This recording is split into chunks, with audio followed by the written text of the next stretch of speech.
अस्सलाम वालेकुम फ्रेंड्स, अल्लाहुम्मा सल्ली अला सय्यदना मुहम्मद व अला आलि मोहम्मद। Hope you are doing well.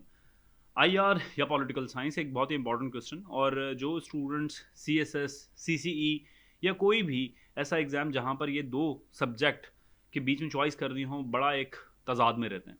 क्योंकि अगर सीएसएस का आप सिलेबस उठा के देखें, सीसीई एसपीएससी की मैं बात कर रहा हूँ, उसका सिलेबस उठा के देखें, तो जो मेजॉरिटी हमारी है वो इन दो सब्जेक्ट के बीच में कन्फ्यूज़ रहती है।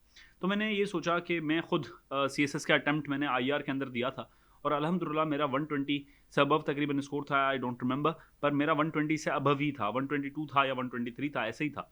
तो मेरा खुद इन डेप्थ एनालिसिस है आईआर का।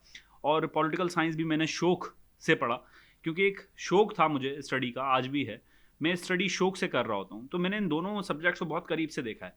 तो इन दोनों सब्जेक्ट्स का क्या एनालिसिस है, क्या स्कोरिंग रेट है, इन सब के ऊपर मैं आपको डीप डाउन जाके मैं आपको एनालाइज करके बताता हूँ कि क्या सिनेरियोज हैं और कौन सा सब्जेक्ट बेहतर है। ये आपके ऊपर ही रहेगा, पर मैं आप दोनों को स्टेटिस्टिक्स के साथ जामा बात करके बता देता हूँ कि क्या मसला है। देखिए, अगर आप ग्रुप्स देखते हैं तो एग्जामिनर स्टूडेंट्स के साथ थोड़ा सा खिलवाड़ करता है, और स्टूडेंट्स को चॉइस सिर्फ ये मिलती है या तो वो आईआर उठाएं या तो पोल साइज उठाएं, क्योंकि ये 200 मार्क्स के सब्जेक्ट होते हैं। और अगर स्पेशलाइज्ड कोई सब्जेक्ट उठा रहा है, जैसे किसी की मैथमेटिक्स में है, किसी की फिजिक्स में है, क्योंकि वो भी 200 मार्क्स के होते हैं, तो एक हाइप क्रिएट की हुई होती है हमारी सोसाइटी ने कि जी अगर स्पेशलाइज सब्जेक्ट उठाया तो हो सकता है वहाँ पर आपका स्कोर जो है वो कम आए। अगर इसको पर्सपेक्टिव को जूम आउट करके देखा जाए, तो मैं एक बात बहुत मुस्तनद तरीके से कह सकता हूँ कि हर एक सब्जेक्ट की खूबसूरती अपनी है। हाँ, ये बात बिल्कुल हकीकत है कि ख़ास तौर पे सीएसएस की अगर बात की जाए, तो पॉलिटिकल साइंस का स्कोरिंग रेट ज़्यादा है एज़ कंपेयर टू आईआर। क्योंकि आईआर का, अगर जिस तरीके का पेपर मैंने किया था, अगर मैं पॉलिटिकल साइंस का वही उसी तरीके से उतनी मेहनत से पढ़ के पेपर करता, तो हो सकता है स्कोर बहुत ज़्यादा आता एज़ कंपेयर टू आईआर। पर आप ये देखें कि आपका इंटरेस्ट क्या है। क्योंकि देखिए, सीएसएस की जब आप गेम में जा रहे होते हो, जब सीसीई की गेम के अंदर जा रहे होते हो, तो इंटरेस्ट भी बहुत मैटर करता है। हाँ, ये एक बात हकीकत है कि ये जॉब लेने की नीयत से ज़्यादातर स्टूडेंट्स कर रहे होते हैं। पढ़ाई का शौक ज़्यादातर स्टूडेंट्स को नहीं होता। वो देख रहे होते हैं कि स्कोरिंग ट्रेंड कहाँ पर है। तो इन शॉर्ट जो आंसर है कि स्कोरिंग ट्रेंड पॉलिटिकल साइंस में ज़्यादा है। अब सब्जेक्ट की नेचर के ऊपर बात कर लेते हैं, क्योंकि 4 से 5 जो है पॉइंट्स हैं जिसके ऊपर हम एक सब्जेक्ट को ज़्यादा स्कोर दे सकते हैं कि ये ज़्यादा अच्छा सब्जेक्ट है in context to specific exam, CSS या पीएमएस। अब आ जाती है बात सब्जेक्ट की लेंथ के ऊपर, सब्जेक्ट की क्रिएटिविटी के ऊपर। तो अगर आप आईआर सब्जेक्ट को देखते हैं, तो IR is more creative in nature, जबकि पॉलिटिकल साइंस के अंदर ज़्यादातर क्रैमिंग का कॉन्सेप्ट ज़्यादा है। ज़्यादातर जो थ्योरीज़ हैं या जो उसके लॉज हैं, उसके अंदर आप ये देखते हैं कि जी एक अज़ल से चल रहे हैं और अब तक वही रहेंगे। ठीक है, उसके अंदर कुछ डायनेमिक्स इतनी ज़्यादा रैपिड चेंज नहीं होती, जबकि आईआर हर दिन के हिसाब से चेंज होता है।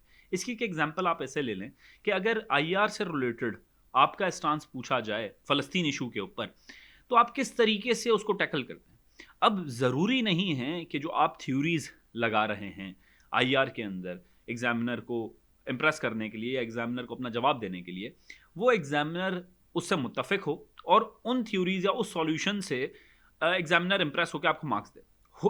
इसके बरक्स ये हो सकता है कि एग्जामिनर आपका जो स्टांस है, जो आपकी एक थिंकिंग है in specific area related to फ़लस्तीन, उसको शायद बिल्कुल ही निगेट कर दे।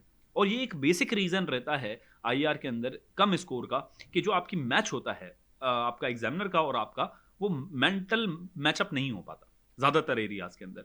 उसकी एक सबसे बड़ी और बेसिक वजह यह है कि जो आईआर का स्पेशलिस्ट होता है, जो आपका एग्जाम चेक कर रहा होता है, उसके दिमाग में बहुत सारे मल्टीपल फैक्टर्स और होते हैं, जो कि आप 2 से 3 महीने की तैयारी में अमूमन नहीं देख पाते कि आईआर के और कौन कौन से एस्पेक्ट्स हैं। तो इन शॉर्ट, आईआर का जो सिलेबस है वो बहुत ज़्यादा वाइड रहता है, बहुत ज़्यादा क्रिएटिविटी मांगता है और बहुत ज़्यादा इन डेप्थ एनालिसिस मांगता है रिलेटेड टू स्पेसिफिक एरियाज। इसके बरक्स अगर पॉलिटिकल साइंस की बात की जाए, तो पॉलिटिकल साइंस के वही ट्रेडिशनल सवालात आ रहे होते हैं और उन्हीं ट्रेडिशनल सवालात के मुताबिक आप लोग जवाब दे देते हैं। अब बात आती है कि क्या ऐसा हो सकता है कि ज़्यादातर स्टूडेंट्स अब पॉलिटिकल साइंस पे शिफ्ट हो रहे हैं, तो हो सकता है जैसे टारगेट होते हैं आपके सीएसएस में सीसीई के अंदर एग्जाम्स के अंदर पेपर्स, क्या हो सकता है कि ये टारगेट हो जाएं नेक्स्ट ईयर के अंदर? वो हो सकता है कोई सा भी ईयर हो। तो इसके चांसेस समझ लें 70% चांसेस हैं कि कोई एक ऐसा ईयर आ जाए जहां पर पॉलिटिकल साइंस का स्कोर भी बुरी तरीके से हिट हो। जैसे जेंडर स्टडीज़ का स्कोर काफ़ी ईयर्स में बहुत अच्छा स्कोर देता है और काफ़ी ईयर्स में बहुत बुरा स्कोर देता है, इवन आपके पेपर्स अच्छे हो रहे होते हैं। उसकी बेसिक सी रीज़न ये है कि जैसे अभी एमपीटी का आप देख सकते हैं एग्ज़ाम जो हुआ हमारे सीएसएस के अंदर, उसकी रीज़न भी यही थी कि जो पेपर्स थे बहुत ज़्यादा हो गए थे, एग्जामिनर तंग आ जाते थे पेपर चेक चेक कर करके। तो उन्होंने इसके अंदर एक और बैरियर लगाया ताकि एमपीटी से जो स्टूडेंट्स हैं वो सॉर्ट आउट हो जाएं, वो स्कैन हो जाएं और उसके बाद रिटन एग्जाम में आएँ और उसके बाद इंटरव्यू में जाएं। तो इंटरव्यू में कम से कम बंदे सिलेक्ट करने की कोशिश होती है और आपको पता है कि सीएसएस का जो पासिंग रेशो है वो 1% या 2% होता है। तो इन शॉर्ट जो पॉलिटिकल साइंस है वो इन फ्यूचर हो सकता है कि हिट हो जाए और आपके marks as compare to IR इस सब्जेक्ट के अंदर कम आए, पर इसके चांसेस बनिस्बत कम हैं। आप इस बेस के ऊपर अपनी सिलेक्शन ना कीजिएगा कि हो सकता है कि ये हिट हो जाए इस वजह से मैं आईआर उठा रहा हूँ। It's only depend upon your interest कि आपका इंटरेस्ट किस में है। अब एक और बहुत इंपॉर्टेंट सा सवाल, बहुत इंपॉर्टेंट सी डिस्कशन, वो ये कि क्या आईआर या पॉलिटिकल साइंस किसी एक स्पेसिफिक एरिया के अंदर, खासतौर पे ऐसे के पेपर के अंदर क्या हेल्प करते हैं? मैं एक टेक्निकल बात आप लोगों से शेयर कर रहा हूँ और आप लोग खुद, क्योंकि पढ़े लिखे लोग इस वीडियो को देख रहे हैं, कोई नॉर्मल बंदा तो इस वीडियो को देखेगा नहीं, और इसी वजह से जो इस टाइप की वीडियोस होती हैं ना उनकी व्यूज़ आ रहे होते हैं, ना उनके पास सब्सक्रिप्शन आ रही होती हैं, और बहुत कम लोग हैं जो इसके ऊपर काम कर रहे हैं क्योंकि दिल बर्दाश्ता होकर छोड़ देते हैं काम, और बहुत कम लोग इस जिहाद के अंदर शामिल रहते हैं कि जी हम लोगों ने लोगों की हेल्प करते रहना है। तो आप लोगों की हेल्प चाहिए होती है उन सब को, उन सब असातिज़ा को, उन सब मेंटोर्स को जो कि क्रिएटिव वीडियोस और एजुकेशनल वीडियोस बना रहे होते हैं, ताकि उनको अभी हौसला बढ़े और वो लोग आप आगे काम करें। तो आप लोगों से रिक्वेस्ट है कि चैनल सब्सक्राइब कर लें। कमेंट्स में सारे पढ़ता हूँ, तो सारे कमेंट्स का मैं बड़ा बड़ा शुक्रगुजार हूँ कि वो लोग कमेंट करते हैं और अपना टाइम निकाल के मेरे लिए कुछ अच्छे वर्ड्स लिखते हैं। अब बात यहाँ पर आ रही थी कि क्या कुछ सब्जेक्ट्स ऐसे हैं कि जो कि आईआर या पॉलिटिकल साइंस के अंदर फेवर दे दें। तो यार एक टेक्निकल बात मैं आप लोगों को बता रहा हूँ। आप पाकिस्तान उसके ऐसे के पेपर्स उठाएं, पाकिस्तान की हिस्ट्री जब से स्टार्ट हुए हैं, सीसीएस एग्जाम जब से उठाएं पेपर्स, उसके अंदर 4 से 5 डोमेन्स आपको मिलेंगी। ये मैं ऐसे का पेपर का एक अलग से पैटर्न बताऊंगा कि ऐसे कहाँ से आ रहा होता है, और एग्जैक्ट वही आता है। आप देख लीजिएगा, मेरी बातों से आपको अंदाजा हो जाएगा, पास्ट पेपर्स उठा के देख लीजिएगा। कुछ डोमेन्स हैं। एक वुमेन एक ऐसा टॉपिक है जिसको घुमा फिरा के, जेंडर का ऐसा टॉपिक है, घुमा फिरा के आप लोगों के सामने नमूदार होता है, कभी किस शेप में, कभी किस शेप में। Gender equality is a myth, women rights in Pakistan, इस टाइप के जो भी, मतलब डोमेन यही रहती है, वर्डिंग चेंज हो जाती है। ऐसे ही एजुकेशन है, ऐसे ही इंटरनेशनल रिलेशन है, और ऐसे ही हमारे कुछ मेटाफॉर्स होते हैं, कुछ प्रोवर्ब्स होते हैं जिनको शेप मोल्ड एंड फोल्ड करके डिफरेंट डोमेन्स में करके आपको एग्जामिनर देता है। तो इन शॉर्ट कोई 5 से 6 डोमेन्स आप कह सकते हैं, उससे ही पेपर बन रहा होता है। तो मेरी अकल से ये बात बाहर है कि एक पूरा सब्जेक्ट आप इस वजह से पढ़ें कि ऐसे के अंदर आपको वो एक सब्जेक्ट हेल्प करेगा, वो थ्योरीज आप उसके अंदर लगाएंगे। तो मेरी ये समझ से बाहर है कि ऐसे के अंदर वो किस तरीके से हेल्प कर सकता है 100%।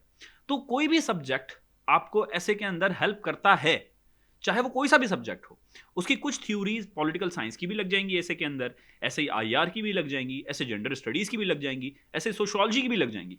तो ये जो एक गलत कॉन्टेक्स्ट आप लोगों के दिमाग में है कि जी आईआर से आपका ऐसे पेपर बहुत ज़्यादा अच्छा हो जाएगा, तो ये बिल्कुल गलत कॉन्सेप्ट है। आईआर आपकी वैसे ही हेल्प करेगा जैसे पॉलिटिकल साइंस आपकी ऐसे के अंदर हेल्प करेगा।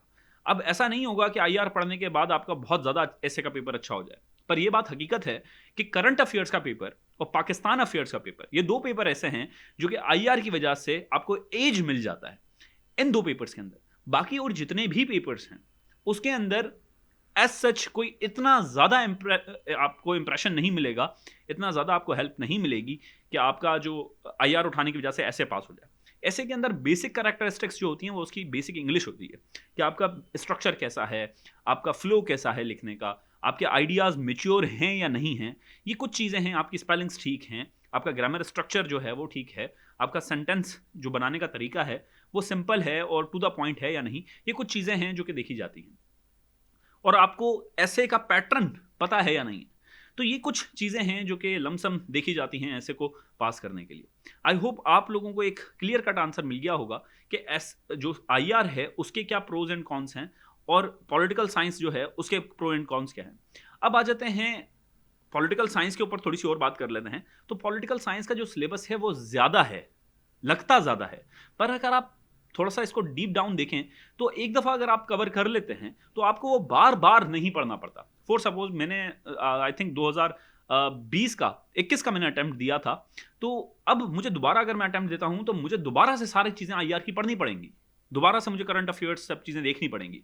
अगर मैं उस वक्त पॉलिटिकल साइंस ले लेता तो मुझे सिर्फ और सिर्फ रिवीजन करना पड़ता। तो ये एक फ़र्क होता है कि डायनेमिक इन नेचर है आईआर, कि हर दिन चेंज होता है।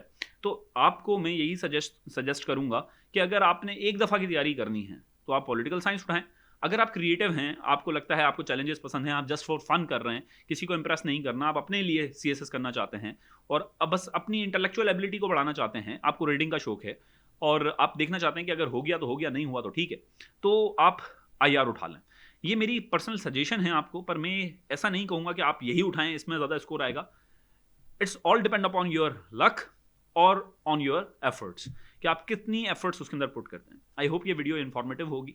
अपना बहुत ख्याल रखिएगा, मुझे दुआओं में याद रखें। अल्लाह हाफ़िज़।